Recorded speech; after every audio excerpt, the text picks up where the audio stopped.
So today we shall study the fourth story from the short story book Treasure Trove, that is Hearts and Hands, written by O. Henry.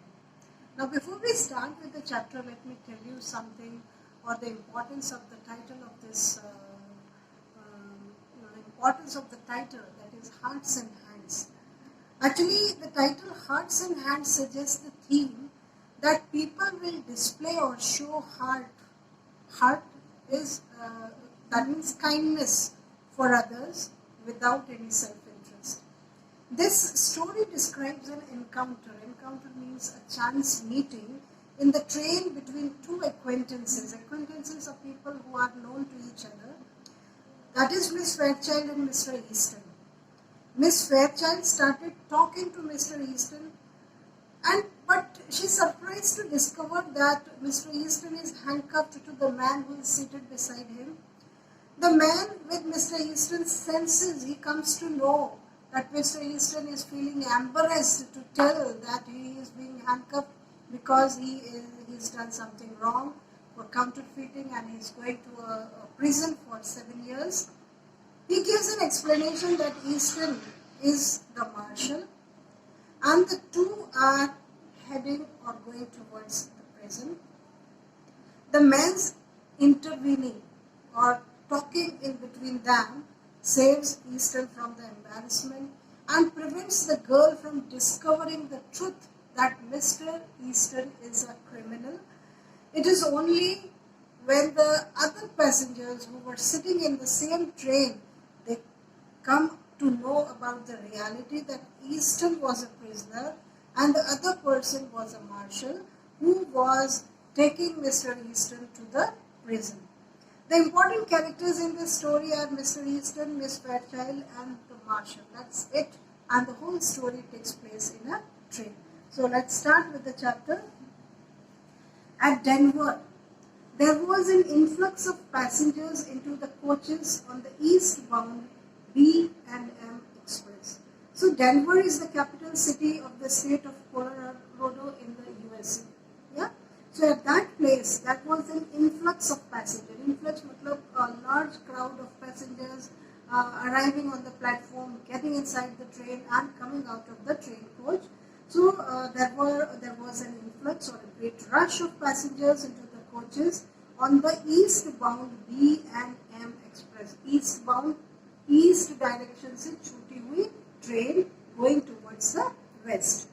In one coach that sat a very pretty young woman dressed in elegant taste and surrounded by all the luxurious comforts of an experienced traveler. So in one of the coaches that sat a girl who was extremely beautiful, she was young and she was dressed very gracefully. That means she had a proper dressing sense and she was like having lots of expensive clothes and all the luxuries and comforts of life, and she seemed to be an experienced traveler. That means she seemed how to travel and she knew how to travel, or she knew the tactics of traveling properly and how to carry herself, like she knew how to carry herself in a luxurious background. Among the newcomers, now as I already told you, there was an influx or the arrival of lots of passengers. So among those passengers, these newcomers are those passengers who had entered the compartment, were two young men, one of handsome presence with a bold, frank countenance and manner, the other a ruffled, glum-faced person, heavily built and roughly dressed. Now, when many passengers get inside the coach, there were two passengers who they had just entered the compartment. Out of them, one was a very handsome-looking young man, very bold-looking man, and his appearance, countenance means his appearance of the face of a person. He had stylish manners, whereas the other man who was with him looked upset, serious, and he was heavily built. That means he was very strong built and was roughly dressed. The two were handcuffed together. So these two passengers were handcuffed together. As they passed down the aisle of the coach, the only vacant seat offered was a reversed one facing the attractive young woman. So when they entered the compartment, the aisle is the place where the passage between two sections of the seats, so from where you can pass. So as they passed down the aisle, they saw there was only one vacant seat, and fortunately you can say, or unfortunately, it was opposite to the pretty girl who was already sitting in that compartment. Here the linked couple seated themselves. So those two passengers, they came and sat down. When we get inside a bus or crowded bus or a train, our first insight is to find a vacant seat for ourselves. After sitting there, we look at the passengers sitting around us. So there they just sat and made themselves comfortable. The young woman's glance fell upon them with a distinct, swift disinterest. So that young woman, she looked at the passengers without any interest, and then she just looked back. Then with a lovely smile brightening her countenance and her tender pink tinging her rounded cheeks, she held out a little grey gloved hand. Then suddenly she realized that she knew that person, and then when she knew that person, she was very happy to see him. There was her countenance or her face, that means there was a pink tinge on her face, on her cheeks. She was very happy to see somebody whom she knew, and then she held out her hand. She was wearing grey colored gloves on her hand. When she spoke, her voice full, sweet and deliberate.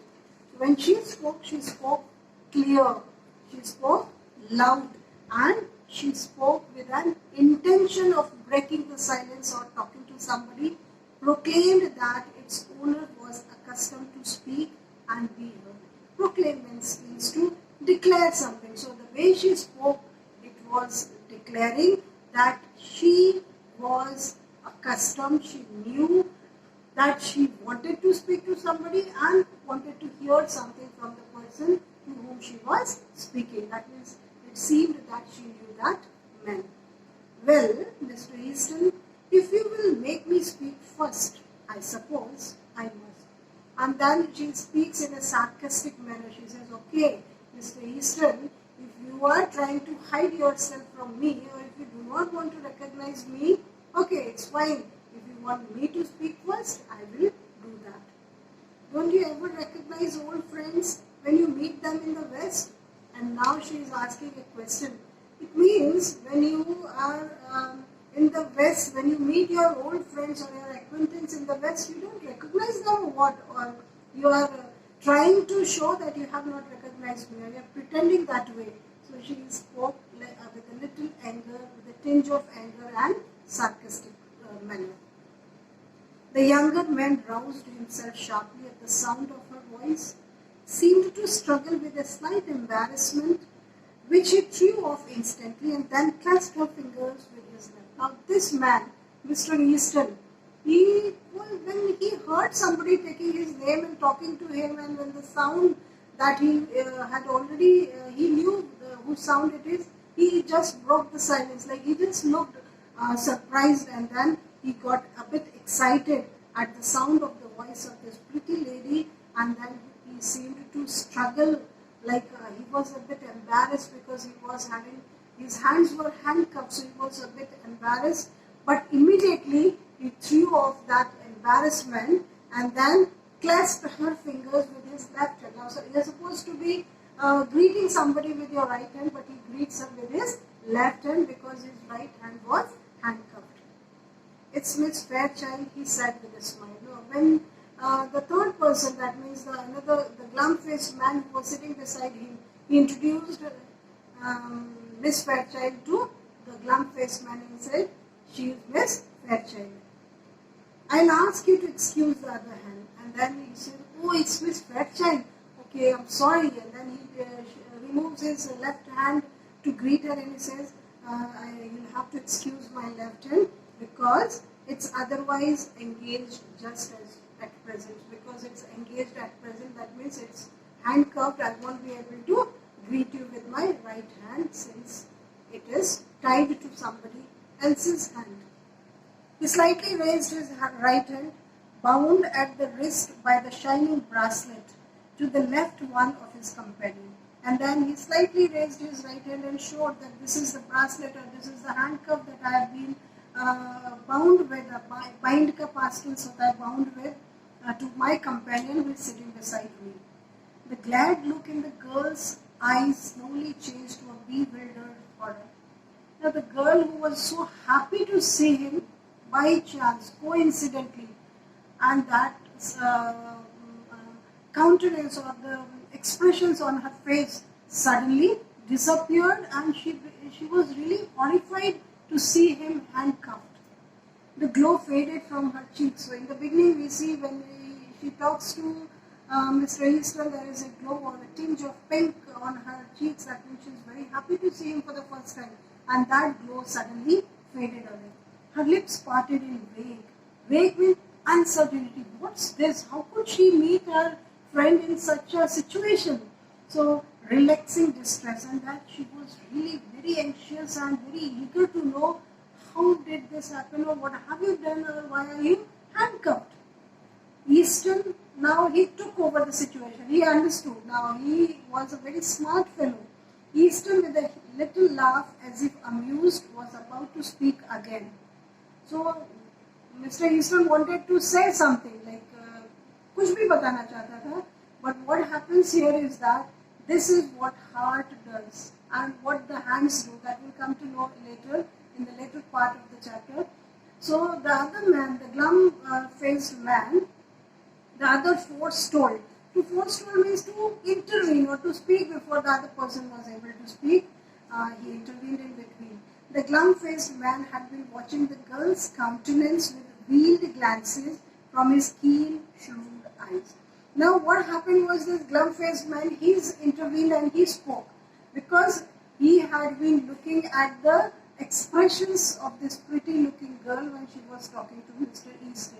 Like, sometimes you look straight at the person, but most of the time, smart people, they will look at you from the side edges. Like, they will not make you to realize that they are looking at you. So he had been looking at the girl with veiled glances, like indirectly he was looking at her, and he just did not want Mr. Easton to reveal the truth or the fact that he was a prisoner, or he was being taken to the prison. You'll excuse me for speaking, miss. And then the glum-looking or the glum-faced man, he says, please excuse me for speaking, but I see you are acquainted with the marshal here. But I see you are talking to the marshal here. That means he says Mr. Easton is the marshal, you are talking to Mr. Marshal. If you ask him to speak a word for me, when we get to the pen, he will do it. And then if you want him to speak something about me when we reach the pen means prison, he will tell it to you, and it will make things easier for me there. And once I am in the prison, everything will be clear. He is taking me to Leavenworth prison. So he is the marshal, Mr. Easton is the marshal, I am the prisoner, he is taking me to Leavenworth prison. It's 7 years of counterfeiting. So I have done something wrong, I have been deceiving something, or I have done something fraud. So he's taking me to Leavenworth prison, and I'll have to be there for 7 years.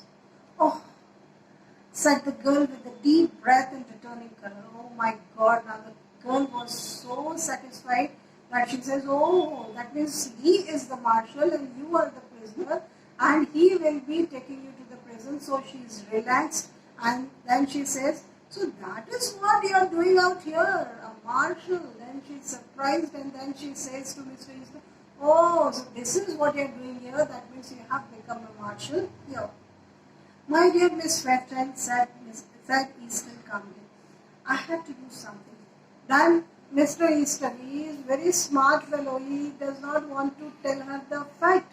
And then he says to her, Miss Fairchild, I have to do something. Money has a way of taking wings unto itself. It's an important phrase. So here he means to say money has the tendency of multiplying itself. And when you have the money, you can multiply money or you can make more money. So then he says, and you know it takes money to keep step with our crowd in Washington. So again, this is an important phrase, to keep step with someone. This whole paragraph is important. So he says that we need money to keep ourselves in competition, or when we need to compete with others in Washington, we need to upgrade ourselves, we need to do something, and we need to earn money. I saw this opening in the West. I saw this opportunity. I saw this chance of earning money here in the West. And well, marshalship isn't as high a position as that of ambassador. But that means he wants to say that इधर से हमको इतना कुछ clear होता है कि that means they had met earlier in the East. Now they are going towards the West. And when he says that marshalship isn't quite as high a position as that of an ambassador, that means he just wants to tease Miss Fairchild by saying that you were in a relationship with an ambassador earlier. So my job is not of that high position as that of an ambassador or the person with whom you were in love or in relationship earlier. That means my job is lower in comparison to an ambassador's job. But the ambassador said the girl warmly, okay, you're talking about the ambassador. Doesn't call anymore. Now he is not in contact with me, or we are not in relationship anymore. He needn't even have done so. And then she says he was not that much interested in me. You ought to know that. You should make it very clear about this. That means she wants to show that I am more interested in you, or you have a better chance to be my companion than the ambassador. And so now you are one of these dashing Western heroes, and you ride and shoot and go into all kinds of dangers. And then she is really very happy to know that Mr. Easton has become a marshal. And then she says, okay, so now you have become one of the dashing Western heroes, because you need to ride and shoot and go into all kinds of adventures and dangers. So now you are becoming a hero. That's different from the Washington life. You have been missed from the old crowd. And then she says, this is all different because here you just said, what did Mr. Easton say? I need to compete with other people in Washington, therefore I had to find a job for myself in order to multiply the money and to keep a pace with the Western people. So here the girl says, this life is different from the life of the common Washington people. You have been missed from the old crowd. That means you are rising in position as well as in adventures and in your job. That means you are doing a very good job.